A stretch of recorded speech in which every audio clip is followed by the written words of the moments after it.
Man, oh man, everything's collapsing all around us. I hope that my wife and I have done enough all these years getting things prepped up so that we can survive the coming collapse of everything, because that's what's coming. Oh, hey guys, yeah, come on in.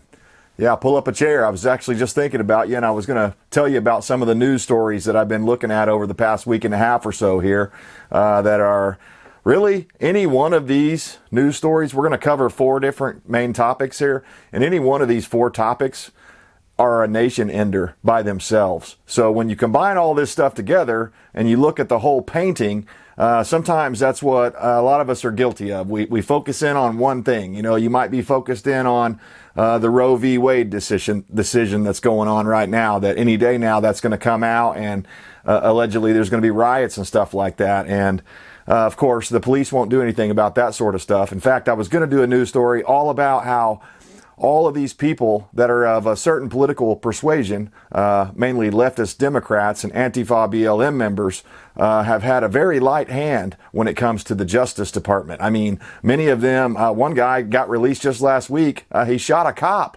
He was a rapper, I guess, so that got him out, you know, and he was the right persuasion. He voted the right way and all that. There's certainly a double standard that's being set forth here in the United States, and I'm not even going to talk about the double standard. You guys know that going into this video, that everything is one-sided from the mainstream news media. So I wanted to tell you guys the other side of the story on some different things that I'm very alarmed and concerned by, and there are indications to my wife and myself and other people around me that are awake that all hell is breaking loose right now. This is SHTF, whether you want to admit it or not. Maybe it wasn't the grand thing that we all thought it was going to be, like a big major event, but this is how they're going to do it. Death by 1,000 cuts. And the real question I have is, why are the American people putting up with this? I really don't understand that. Why has Joe Biden not been impeached? You know, from day one when Trump came in, Pelosi said they were going to impeach him, and by God, they did it. You know, they did it 2 times, although the second one was not legitimate. We're finding out more and more stuff now as time goes on. Just like a lot of us said, Hillary was behind all of the Russiagate business. All of it. 100% of it. Of course, she's not going to go to prison, so don't hold your breath on that. Even though it's fun to watch her squirm and stuff, she'll never serve any time. She's of that elite political class that they're allowed to commit all the crimes they want, including trails of bodies surrounding the Clintons that are very suspicious and tied directly back to her and people around her, and that's never investigated. So certain people, rules for thee, not for me. That's the sort of thing we got going on now in the United States of America. So let's get into the news here that I think any one of these things could be a nation ender by itself. So number 1, the supply chain is breaking. I've been telling people and trying to warn people for the last 2 or 3 years now that you need to stock up. I hardly ever make any stock up videos anymore because, you know, honestly, it's so damned expensive now. I wouldn't really want to advise anybody to stock up. The time to stock up was 6, 8 months ago, 2 years ago, 5 years ago, when things were much cheaper. If you can get these things, they're going to be a lot more expensive than they were when I first started telling you about this. But, you know, it's not too late. If you don't have anything, it's still not too late. But you're going to be restricted by your budget and what you can afford to buy based on today's prices in Biden's America. And he shoulders 100% of the responsibility for all of these catastrophes that are going on in the country. If you'd like to come into the comments and debate me in a civil sort of way, I can prove all of this stuff to you. I'm not going to go into the minutia on this video here, or else the video would take an hour and a half to produce and no one would watch it. So let's get into the supply chain issues. Supply chain is breaking, no doubt about it. You've got diesel shortages going on. The bonehead in charge is talking about tapping into our national diesel reserves so that he can, avert this catastrophe that he created.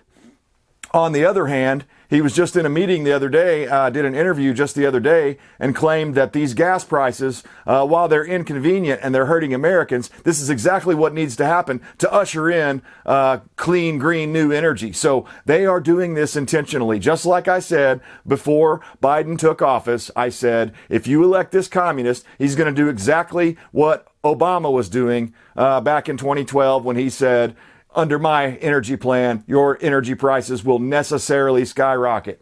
they were trying to get a cap and trade tax on back then. And there's all kinds of new taxes that have been dreamt up by these crazy liberals. I heard one the other day that, you guys that follow the channel, that I own some land and I own, some farm equipment and stuff like that. We're trying to develop a farm. Well, guess what?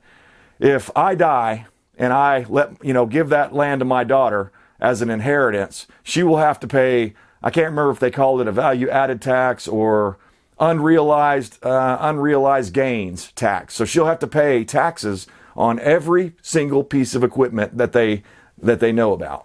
My tractor, all the other stuff that I have, they'll put a value on all that. And my daughter will have to decide, is it worth it for me to pay the taxes on this stuff or let it go to the government? This is a way of breaking up generational farms, designed, executed by the Biden administration. So we've got diesel shortages. We've got truckers going bankrupt. A lot of guys out there that you see on the road running trucks that don't have a big sign on the side of them like Swift or JB Hunt or whatever. A lot of these guys are independent operators. They're their own business. They're running their own businesses out of these rigs, right? Well, these are the guys. And it's like 33% of the trucking industry in the United States are independent contractors, and they run their own rigs. That means they have to absorb these expensive fuel prices, even if the delivery fees aren't keeping up with the fuel price fluctuation, if you catch my drift. So what these guys are getting into is bankruptcy. They're rapidly approaching, many of them have already filed, but they're rapidly approaching bankruptcy because these big rigs aren't cheap. I don't even know how much they are. Probably, my guess is a new one is probably like a couple $100,000 or something like that. Maybe not quite that much. I don't know. Correct me in the comments. I know a lot of you guys are truckers that follow the channel. So let me know, how much does a brand new Peterbilt or Kenworth or something like that cost these days? I'm guessing at least $200,000. That's probably a used price, but I don't know. Correct me if I'm wrong. But there are parts shortages going on everywhere. Everybody, I'm a member of a couple of different forums because I've got a tractor. Well, because I've got that tractor, I follow like what's going on the Mahindra forums and different things like that, hearing about different people having certain little minor problems. And I look for those things on my machine so that I can nip them in the bud and not allow them to become big problems, right? So, that's one of the things I do. I'm like that. I like to go around and make sure that my machine is running really good. And I look out for, potential problems that could be coming in the future. So as I'm going on there and reading these different sites, story after story after story, these guys are telling the same story. It's going to be 6 or 8 months before I can get my tractor back because it's at the shop right now under warranty. Even though it's under warranty, they can't get the parts to come in because of not because of COVID. So many people just say because of COVID. And it's not because of COVID. It's because the way the government's overreacted to COVID. That's why they can't get parts now. It's shut down our machine, our industrial machine. It was a big hiccup, a big cough or whatever for several months there where everything was shut down, remember? Well, that has consequences. These are the consequences. We're paying for some of that. And some of this does, go back to Trump. No doubt about it. He started off on the printing money into oblivion stuff. I think he printed like $2 trillion or something like that to bail us out of the COVID situation. And, you just can't go and print money like it's growing on a tree outside and not expect to have some kind of problems with the inflation later on catching up. And that's exactly what's happening. So it's not so much that these items are costing you more. Like when you go buy a gallon of gas and it's damn near $5 now, it's not so much just that. It's the fact that $5 ain't what it used to be just a year or two ago. That's what it is. That's what we're all feeling. And we're all like, what the hell is going on? If you're, unless you're just rolling in money and you're like Scrooge McDuck out there doing backstrokes in all your $100 bills, then you don't care about gas prices. But if you're a regular person, you care about gas prices. And think about the people that are on, that are elderly and on fixed incomes and they're on like Social Security and stuff like that and retirement and things. This means they just can't go anywhere. So one of our freedoms right now, the freedom to travel freely around our country, is being stifled intentionally by design by Joe Biden and his administration in the name of saving you from yourself. And it's just completely ridiculous. They say trust the science, there's global warming and it's all man-made and blah, blah, blah. And every time you start that Suburban up out there, you're killing a tree or whatever. BS. It's complete BS. It's all been fabricated. There are multiple scientists coming out now that are saying, no, this whole global warming thing that they've been spouting off is all about control. It's all about money. That's what it's always been about since the Rockefellers invented this stupid idea back in the 60s or 70s, whatever. I mean, it came from the Rockefellers. The whole concept of man-made climate problems stems from the Rockefeller Foundation. Or they weren't, I don't know if it was the Rockefeller Foundation at that time, but they later formed into that. It might have been back when they were still running. I don't remember when Standard Oil was broken up, but even that, when Standard was broken up, it didn't actually help things. It just made it to where Rockefeller was able to spread out all of his businesses and make all these subsidiaries so that he could still operate the exact same way, maybe even have more control, because he went over to Saudi Arabia and started a big, I think it's called Tesco or some company over there, and they could drill and get oil out of the ground for $1 a barrel back when they first started. So they were like having to pay like $5 or $10 a barrel here in the United States. So all it did was make Rockefeller even richer and gave him even more power to take away your liberty and your freedom. That's what they've been trying to do since the inception. You know, Rockefeller was an evil dude. One of the things he said is competition is a sin. He didn't want anyone competing with him. So that tells you right there the mentality of that guy. Burn the bridge behind him. He made it. His family made it. Burn the bridge so your family can't make it. Just unbelievable that there are people out there that way. You know, again, people that follow the channel, you know, I've mentioned it a few times that I work indirectly in the oil field. Well, the oil field should be booming right now with the prices of oil and all that stuff. But the reason it's not booming is the oil industry is being stifled by a new thing called ESGs. If you don't know what ESGs is, you need to go spend about 2 or 3 hours learning about the origin of it, where it came from. It came from I'll give you a hint, the World Economic Forum. The Klaus Schwab guy, the evil James Bond villain, Klaus Schwab, he thought this up, and his people in that group thought this up. And I believe there's a connection to the Rockefellers and Klaus Schwab early on back in the 70s when Klaus Schwab first formed the World Economic Forum, or helped to form that. And he was installed as their, you know, whatever, their evil James Bond villain leader. So we've got this thing, ESGs. It stands for Environmental Social Governance. And it's a new thing that just since Biden came in office, basically, these companies are having the equivalent of a Chinese-style social credit score applied to them. So an American company, like, you know, Exxon, let's say. I'm just pulling them out of my hat. Exxon wants to drill for some oil, right? Well, the problem is the people that they would normally get loans from are looking at their ESG scores, and they're going, wait a minute, Exxon, you mainly deal in oil and oil products and stuff like that, so we're going to give you a bad environmental score because we're anti-oil now.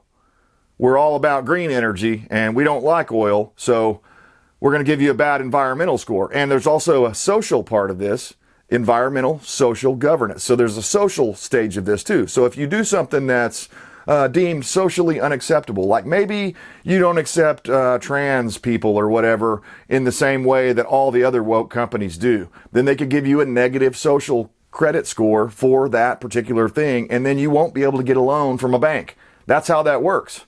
Most of these big companies are borrowing money to make money. That's how that works. And so they have had the chair kicked out from underneath them. So this isn't really about leases and opening up exploration as much as it is about the fact that these big companies cannot get the funding, the financial backing to do these. I mean, it costs a lot of money to set up a drilling rig, just one rig.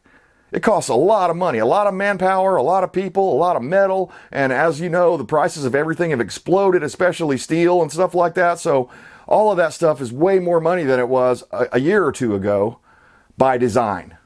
This is all being done intentionally to cripple the machine that has brought us so much of what we see all around us. Everything that you're looking at behind me is an oil-based product. You're going to say, well, wait a minute, that metal wrench on there. Well, they used oil to make that metal wrench. It is the lifeblood of our modern machine. And if we cut it off without some sort of a proven, working, efficient replacement in place, we're cutting our own wrists and throats and committing suicide. That's what's happening. And it's being done on purpose because they want to bring the United States down.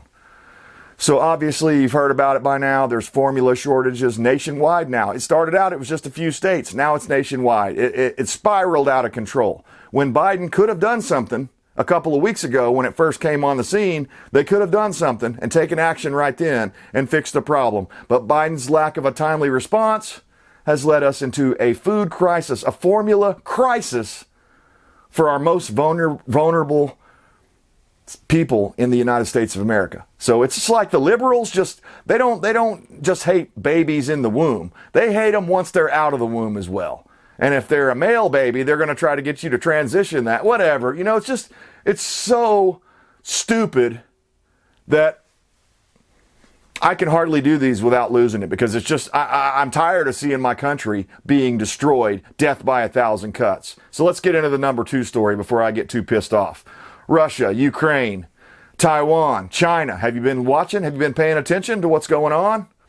Yeah, Russia's lost a lot of troops, but they've basically taken almost everything that they wanted to take in Ukraine. And supposedly the Azov battalion is no more. And I find it very interesting that rich oligarch that put Zelensky in power, and I can't remember his name right off the top of my head right now, but he's also the one that was behind the Azov battalion and their funding and their weaponry and stuff like that. Isn't that interesting? It's just unfreaking believable. And oh, by the way, one of the guys I thought was a good guy, Ted Cruz, he signed on to that $40 billion gift to Ukraine. Meanwhile, babies are starving here in the United States and having to go to the ER. But they're sending $40 billion of money we don't have, taxpayer money we don't have. So what does that mean? They're going to have to print even more.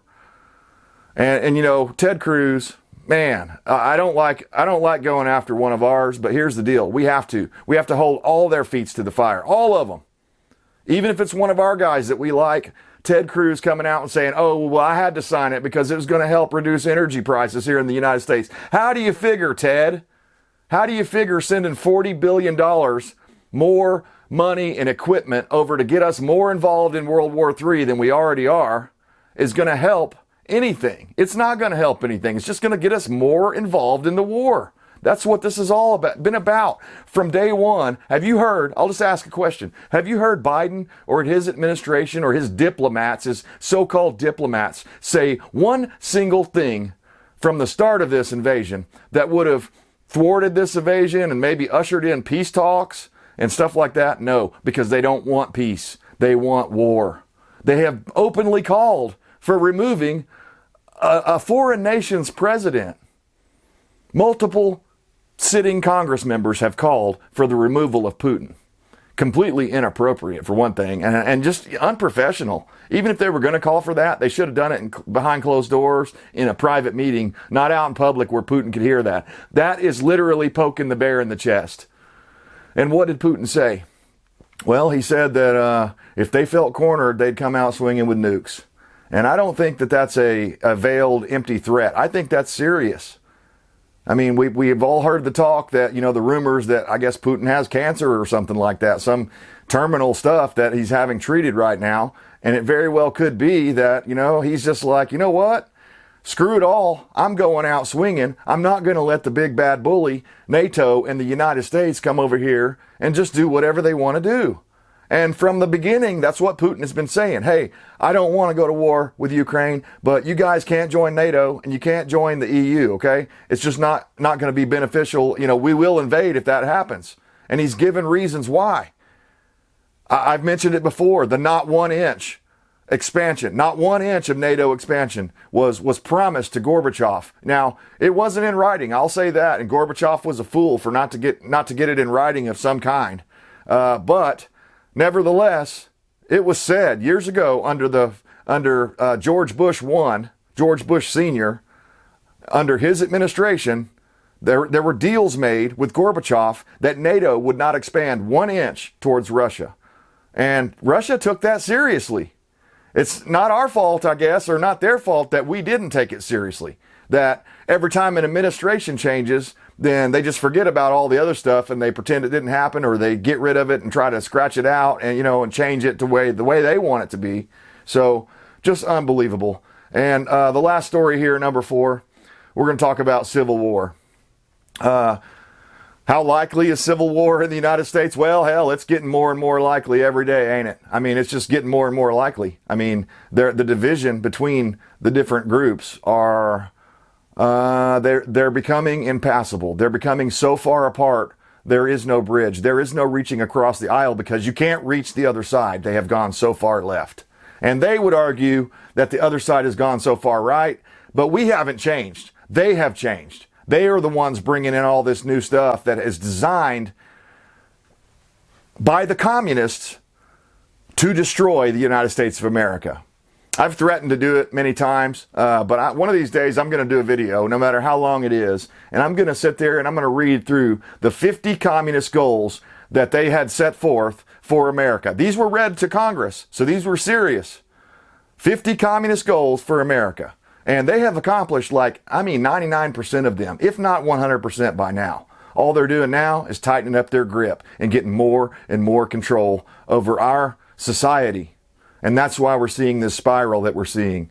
That's why morality is out the window and wokeism is all the rage today. These social issues are all the rage because they figured out how to manipulate people by using words. You know, they use words like equity, right? Well, equity on the surface sounds like a good thing, but we don't understand. The people on the right don't understand what the people on the left mean by equity. What the people on the left mean by equity is the United States has had far too much for far too long, and it's time for us to share the wealth with the rest of the world and let the rest of the world have a taste of what we've had. They're not talking about elevating the rest of the world up to our level. They're talking about bringing us down to a third world nation. That's what's going on right here. So that's something that a lot of conservatives don't understand. When they hear these catch buzz phrases that the left uses all the time, like, equal rights and equity and, equality and all this stuff, what they're really saying is they want to bring us all down to a third world status, not elevate everyone else. And isn't that the weirdest thing? Wouldn't the good people out there want to, help other people come up to the same place that they've gotten to, right? The success that they've had in life. Instead, these people are acting like Rockefeller. They want to burn the bridge behind them. Competition is a sin, don't you know? I mean, you're not supposed to compete with the leftist ideology, and if you do, you're censored by their new disinformation czar. And I wanted to do a whole show on that, just talking about this, what are they calling her? Scary Poppins, this lady, the disinformation czar who has just been all over the place. She said, oh, it has nothing to do with spying on American people. And then 2 days later, she said, yeah, we were going to actually talk about and control political content and stuff like that too.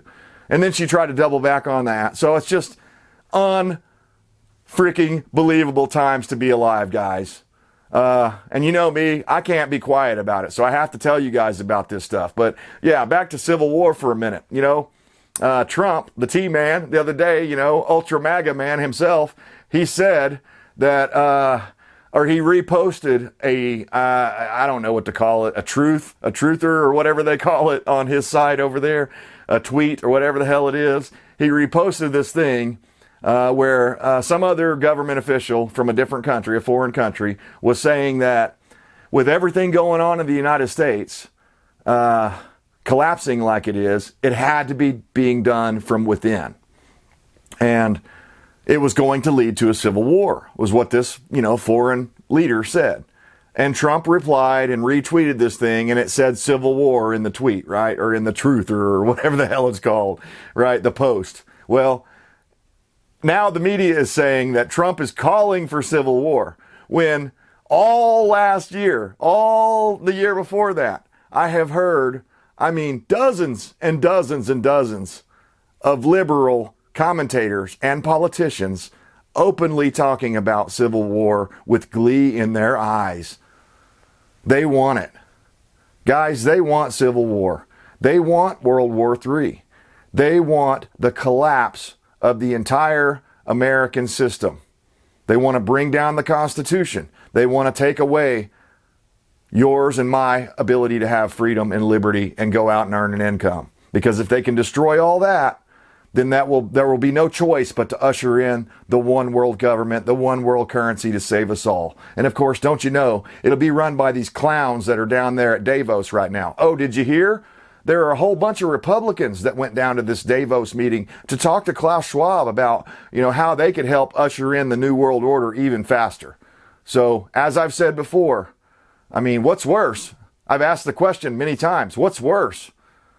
A liberal that you know what they are, a flaming SJW liberal that got into power like AOC, or somebody like Mitt Romney that claims to be a Republican but goes and votes for all this stuff that's undermining the United States of America's sovereignty, our ability to have liberty and freedom, our U.S. Constitution, our Bill of Rights. I'm not trying to tell anybody what to do. I'm just telling you, this is what I'm seeing in the world, in the United States of America. They are trying to bring us down, and they're not trying to. They're doing it. They're bringing down the country. That's what you're seeing all around you. When you go to your local town and your local store and you see things on the shelf that used to be there, and if they are there, they're 3 or 4 times more than what you should be paying for them. Oh, your wages aren't going up, but these prices are going up every single time you go buy them. So, I don't know. I would say stock up now, but unless you're rich, you're probably not going to be able to do that. So good luck to you. I warned you. That was my job, was to get on here and warn you guys.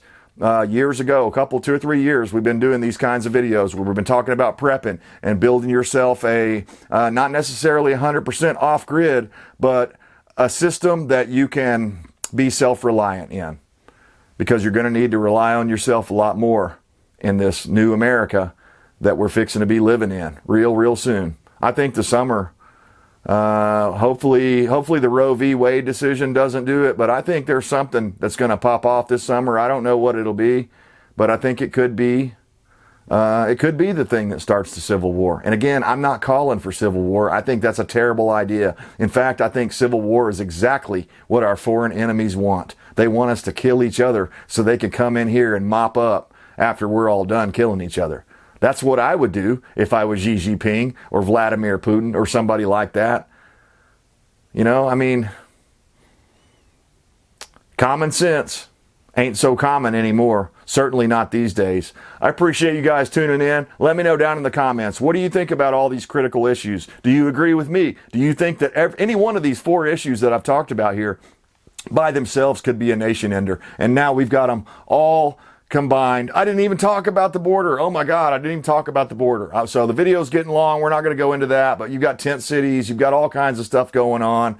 I don't know if you heard about the thing. There was a terrorist that supposedly was attempting to, or maybe they did sneak in to the United States, and they were attempting to assassinate former President George W. Bush.